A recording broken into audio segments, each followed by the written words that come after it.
At midnight on Sunday, Tigre, one of my feline fur babies, gave me my Ishtar gift. I had been in most of the day with rather a sore back and was ready for bed. I was trying to get Tigre in before it poured down with rain again. Where usually he would come bursting through the door, he was rather reluctant to be in the warm and kept returning to the same spot. It was dark outside, so I could just about make out when he picked something up. He jumped onto steps, slippery from the rain, up onto a wall and into an enclosed flower bed. I continued to call him as he busied himself behind a tree. He finally came in and I went to investigate. Peering into the darkness, I could just about make out a little bundle of fluff. I wasn't sure if the poor creature was moving and needed to get closer. In my slippers on the slippery steps, with a twinging back, I climbed over the wall into the flower bed and saw the very faint outline of a rabbit. I could see the body moving and wanted to ensure to handle gently, making sure they were not hurt. I went back into the house for a towel, leaving the door ajar to return swiftly. What I hadn't taken into account was Tigre ready at the second door. He swirled around my legs, then realizing his swift exit, slid promptly through the ajar door to outside. He jumped onto the wall, with yours truly in tow, cooing at him to distract him and get him to stop. Fortunately, it worked. He stopped, and I swooped him into my arms. I took him back inside and closed both doors this time. I selected a suitable towel, it's fuchsia pink, and returned to the flower bed. Doing my best John Wayne with a lumber issue impression, I got myself into the flower bed. The bunny had not moved at all, and I was concerned they had passed. Gently approaching, I placed the towel carefully around, waiting for the bunny to make a run for it, and a 1980s British comedy chase to ensue. The bunny did not move and let me collect them in my arms. Holding them close to my chest, I could feel them tremble against me. This poor, defenseless creature's best hope was me, in my dressing gown and slippers, stuck standing in the flower bed. I had to get back over the wall to return the bunny to safety. In not such a graceful manner, I began my rescue mission. Leaning forward with the bunny outstretched in one arm, I placed the other hand on the wall to balance us and managed to land one foot onto a slippery step.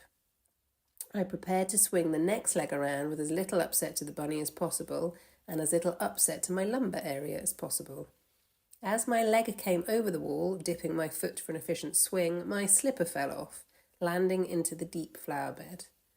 Standing on the slippery steps with the petrified bunny and one slipper, I felt my decision of not looking for outside shoes for efficiency had not been my best one to date. My next manoeuvre was to retrieve said slipper, another not so graceful moment as I now had to lean over the wall, semi-barefoot on slippery steps, whilst keeping the bunny safe. I retrieved the slipper and our adventure continued. Walking up the slippery steps, the bunny continued to shiver. The shivering stopped when I stroked the top of their head, so we had a few stop-start soothing moments. We reached the top of the steps and started to walk onto the gravel. The rain started again. As we ventured further into the night, I felt so much love for this beautiful being in my arms. An owl hooted in agreement. We reached the end of the garden and readied ourselves to continue out towards the warren.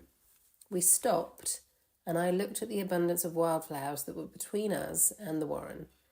I contemplated releasing the rabbit here, as slippers, a dressing gown, and tall, wet wild plants in the dark were possibly not the best combination.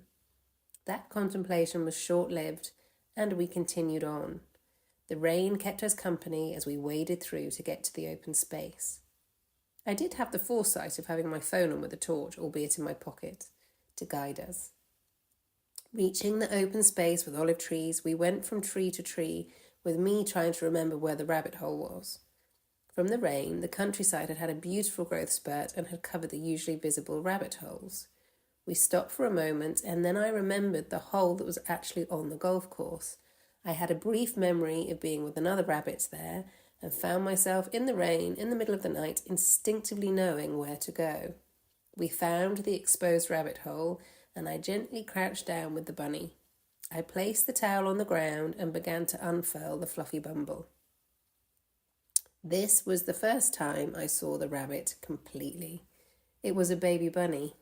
The little soul gazed up at me with the most beautiful eyes, and I could see now that they were not hurt at all. I scooped them up in my hands, pondering if they were ready to go back or if I should stay with them a moment longer or take them back into the house. They wriggled in my hands. I placed them on the slope just in front of the hole. They scooted forwards a couple of steps, and then I watched them push further into their freedom. They stopped for a moment within the warren.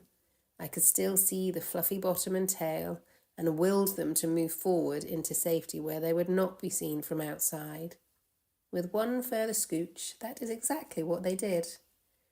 Returning to the house, I realised Tigre had provided me with another visceral lesson. He often does this. This time, I felt I was reminded of the beautiful gift of creativity and how important it is to nurture. Easter, as we know, is all about rebirth and beautiful creation in the spring. Here, I was reminded to tell us to accept the gift of creativity, nurture this gift, handle it gently, weather the storm, trust our instincts, and go down the rabbit hole of the unknown, trusting we are safe.